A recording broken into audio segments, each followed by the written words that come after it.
everyone, I am Nick Bonaventure, the DC programming lead for StartOut.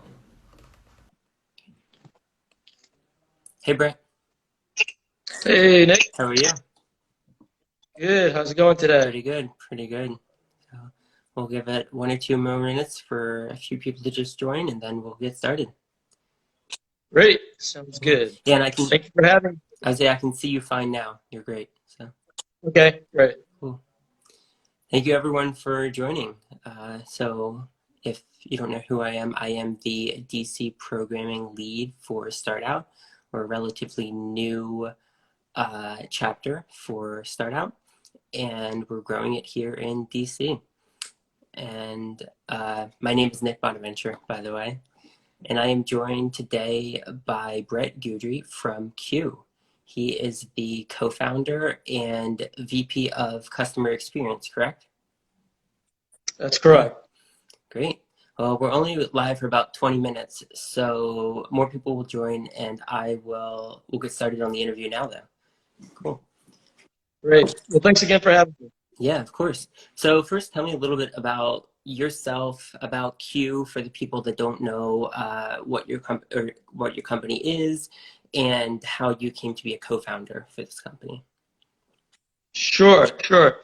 So Q is a modern point of sale company, and if you look at what the industry was, it was people used to not think very highly of their point of sale system, and the point of sale is really the kind of the heart and engine of a restaurant, right?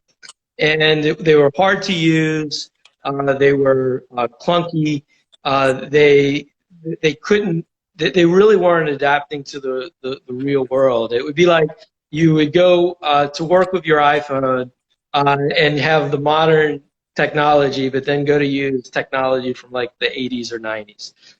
So Q set out to do something different and really make restaurant software easy to use, reliable, and give you the ability to take orders pretty much from anywhere, right? The point of sale used to be cha-ching on the counter, and now it's in your pocket. Or one day it's going to be, Alexa, I want a burger, right? So that's a little bit about Q. I know there are a lot of entrepreneurs or other people interested in starting companies with StartOut. And so a little bit about how it came about for me was actually in business school. I got involved in the restaurant industry by making an investment in a chicken wings place of everything, right? And what I really thought was so neat was that before, there was three guys that started this company, and before they got together and started it, there was nothing. And then one day there was this great restaurant and people, enjoying themselves and having a good time. And that all came about because they decided to start a company. And so, there's a lot of fear oftentimes in just starting something new, but the end result is what you create. And so that's how I came about it. I was so impressed that there was nothing and then there was something. So that's a bit of the journey to starting Q and then and what we do. And again, with COVID and all the impacts today, I think what we've been doing with the point of sale becoming a vehicle for anywhere is even more relevant today. So, Yeah, thank you. I mean, your story around becoming an entrepreneur, a lot of people in uh, the entrepreneurial community kind of go through the same thing. They see something that's not there and they want to help fix it and build it. So you being the VP of customer experience, I'm sure you're dealing with a lot of your clients all the time.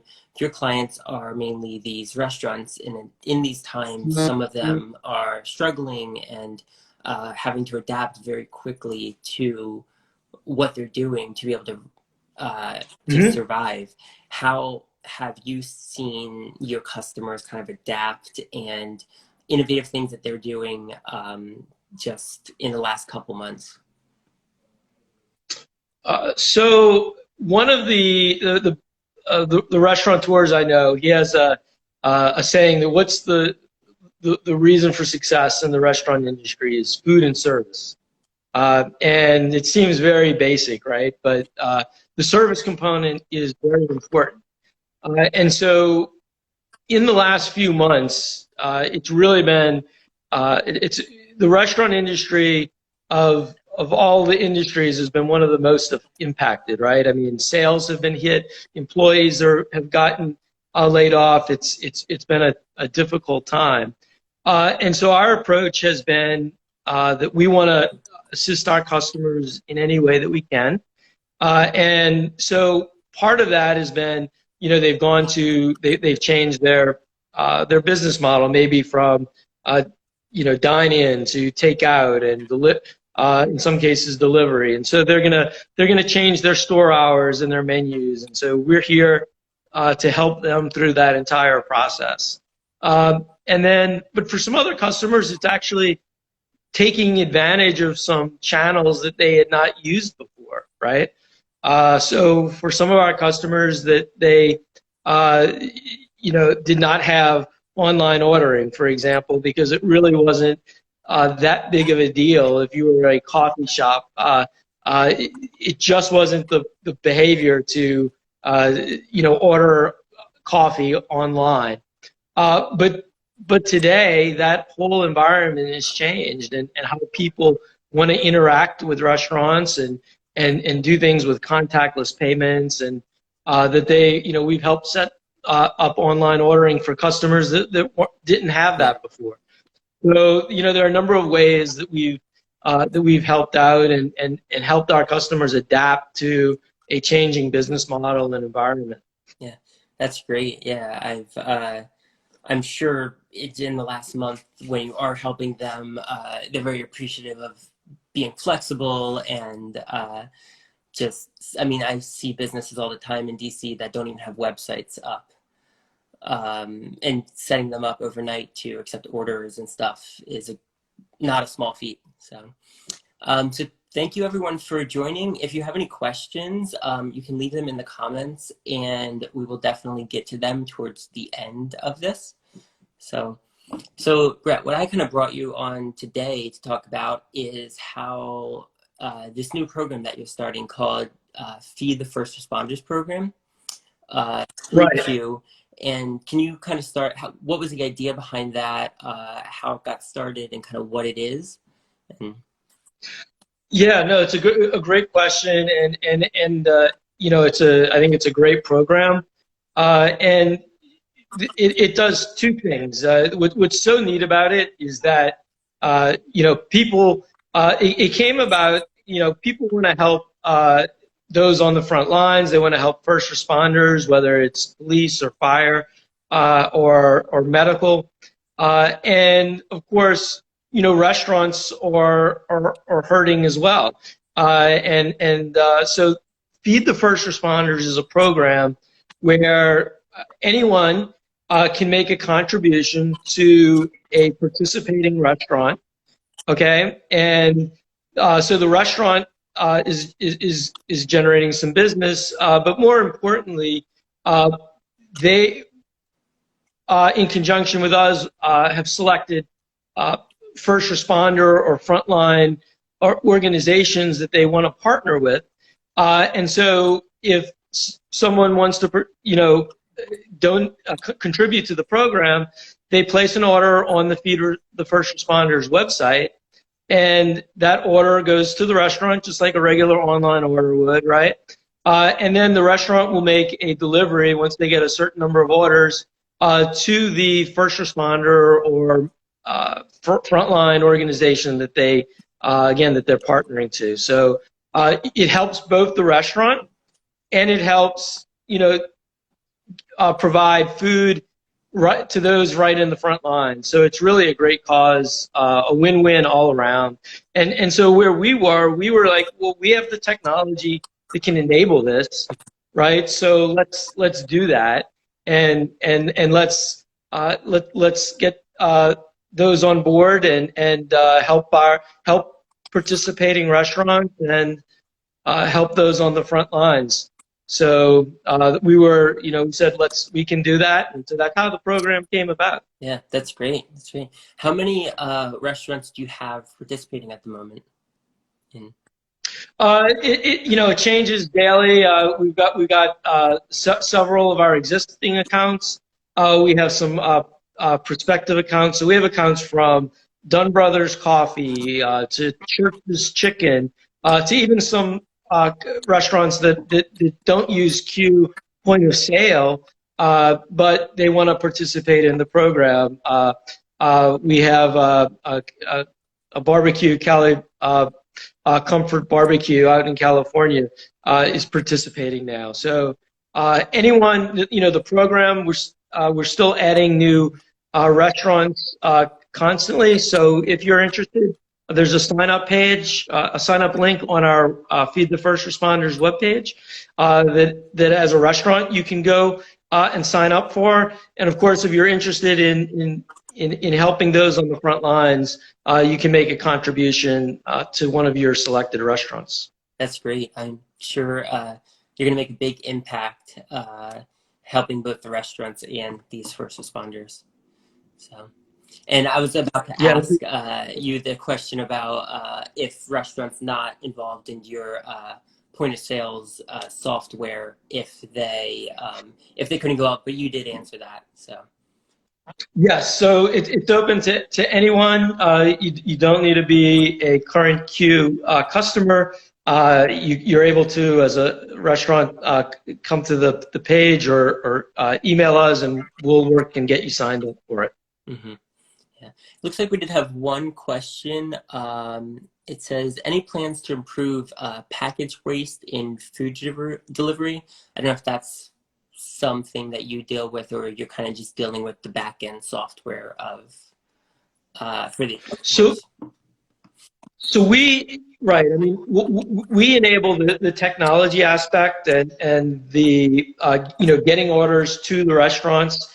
As part of the setup process, there are certain first responders that have different rules and regulations on how food might be delivered. So, for example, someone is packaged in a certain way and whatnot. From Q's perspective, it is on the technology side, but we do handle any of the restrictions or specifications in terms of how the food is delivered to the first responders. Yeah, that's great. Or is this program kind of going to go as long as you wanted, or do you see it adapting, kind of integrate it into your everyday Q software for longer term? Or what are your thoughts on? I know it's so new, you might not even not have thought. Right. Well, we're continuing to sign up, new accounts. So we have no plans, to do anything right now other than to continue to help as much as we can. And so, we'll take that when we need to cross that bridge. But for right now, I think that the industry needs it. And that those on the front lines and first responders need it. So we plan to keep it going. Yeah, that's great. So I know we talked briefly before this about kind of like other entrepreneurs that you've seen that have pivoted and stuff. And you talked about your, a lot of restaurants, especially in the DC metro area, that have pivoted. Is there any other kind of entrepreneurial trends that you've seen recently that have changed through COVID-19? Adoption of technology online with ordering and stuff, I'm sure, is a big one. But anything else, kind of? It's a great question. I think there are going to be some permanent changes that come out about it as a result of COVID. The restaurant industry, especially the way people are interacting, consumers are interacting with their brands, has definitely changed.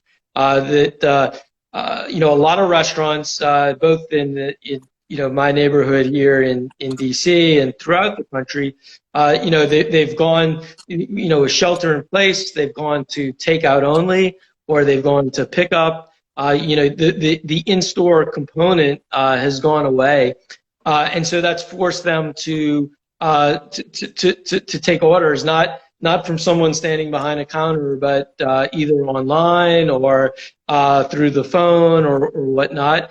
And so I think those trends were already in place, and this is going to push those along to a degree.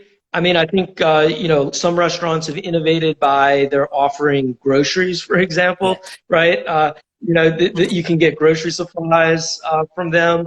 So that's an innovation. Moving to contactless, where contactless payments, where you're not touching the credit card. That's going to become more important, and people are having interest in that. So there are innovations both on the technology side and for how the breadth of offerings that restaurants are making. And so I think that's going to continue even after COVID passes, and it will pass. Yeah. The one optimistic thing about the restaurant business is that the word restaurant itself comes from the French verb to restore, right?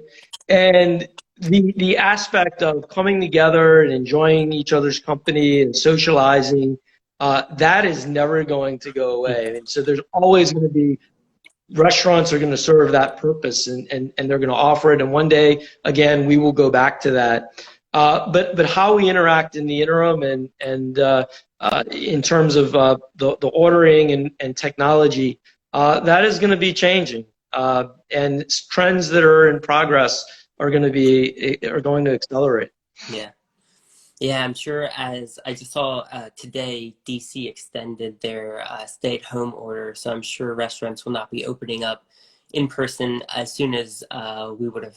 Sometimes some people would like them to open, but I'm sure as restaurants start to open up, you'll also be on the front lines of helping them think through new ways to make sure their customer transactions are going smoothly and everyone is staying safe too. So, right. Yeah.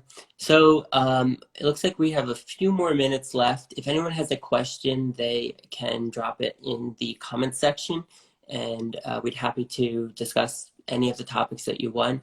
Is there anything else that you kind of want to talk about regarding Q and your Feed the First Responders program while we're here today?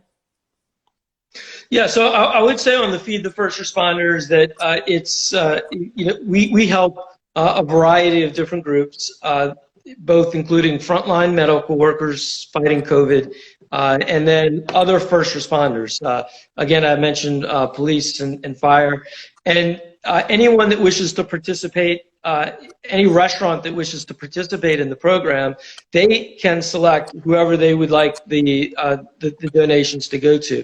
We will also assist if requested in helping with that to a degree, but the restaurant can choose. And there's really we handle all the legwork of getting the menu items set up. We have a process that we get the imagery and all of that for the participating restaurant. They can select what menu items, and really all that they do is actually deliver the food to the organization that they're partnering with. Great.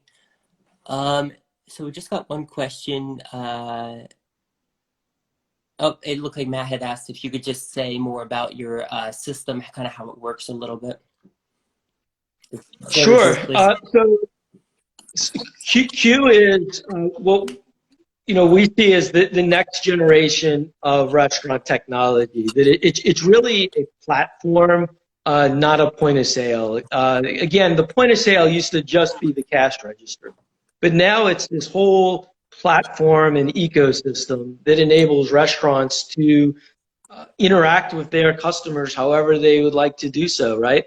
So that means that they can, whatever channel that they wish to use, be it online or a kiosk or in store or one day voice ordering, that they will be able to do so. It's built in the cloud so that it's enterprise wide, so that you can manage your entire business through the website, the web, right? There's not the old client server is a thing of the past. And then we've also focused on simplicity and reliability. You shouldn't need to have a binder. There's some restaurant chains that have binders this thick, right, of how to use their POS or how to train their staff, and no one is trained on their iPhone. You just know how to use it. And so that's a core principle of the company, is that it should be easy to use and reliable. And so that's what Q represents. And I think it's different than the approach a lot of others have taken, because we really do focus on the needs of the restaurant, and then also a great service, a great customer service, because we're in the hospitality business. That's great. Yeah. All right. And it looks like, so the link to the website was posted in the comments, but for everyone else, so qbeyond.com, QUBEYOND.com is the website. And from that, you can kind of link, on the homepage, there's a link directly to the Feed the First Responders program, correct? Correct. Yes, there's a link from QBeyond. It represents beyond just point of sale, right, to becoming a restaurant platform. And yes, from the QBeyond website, you can get to the Feed the First Responders page, and there you can either sign up to participate or place orders for your favorite organization. Great. All right, we had one last question. They asked if the company was queer owned, and go ahead. Yeah, so we have we have great investors. So we're an investor backed company by some leading investors, and aim to to deliver a platform for the restaurant industry. Mm-hmm. Great. We had two last questions quickly before we have to hop off.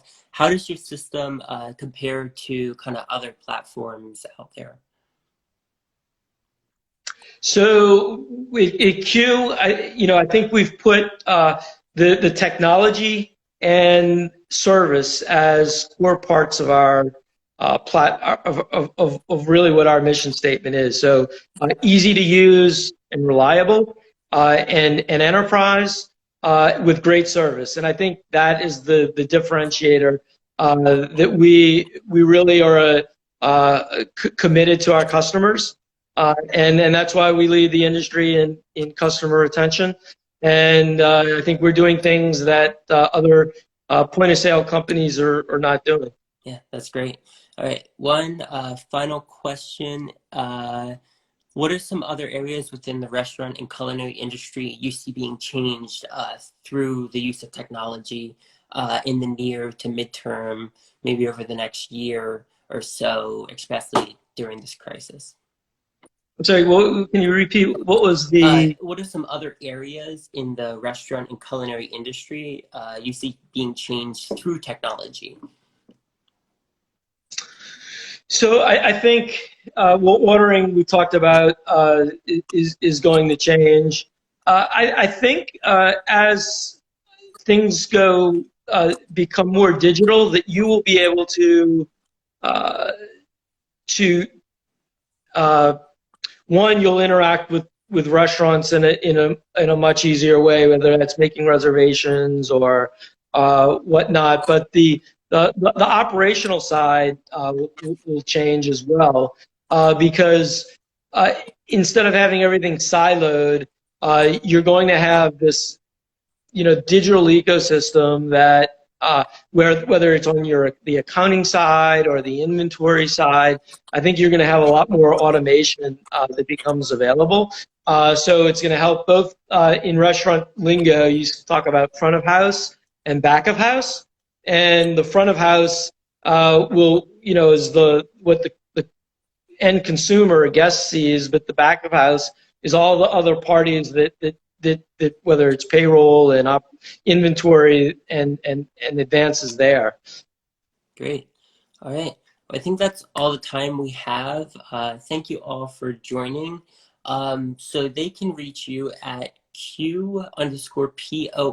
So it's QU_POS on Instagram. And you Right. also have an Instagram page for your Feed the First Responders. And that's Feed the First Responders _QU. And Q Beyond is your website.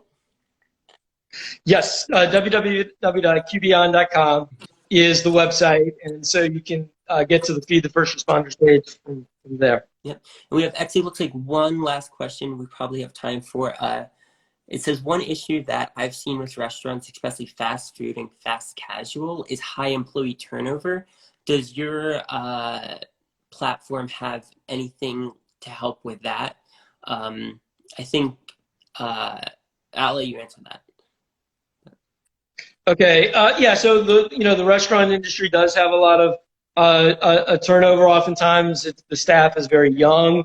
But so how we make it easier for restaurants is that the simplicity that we bring means that even if you are faced with some turnover, that you don't have.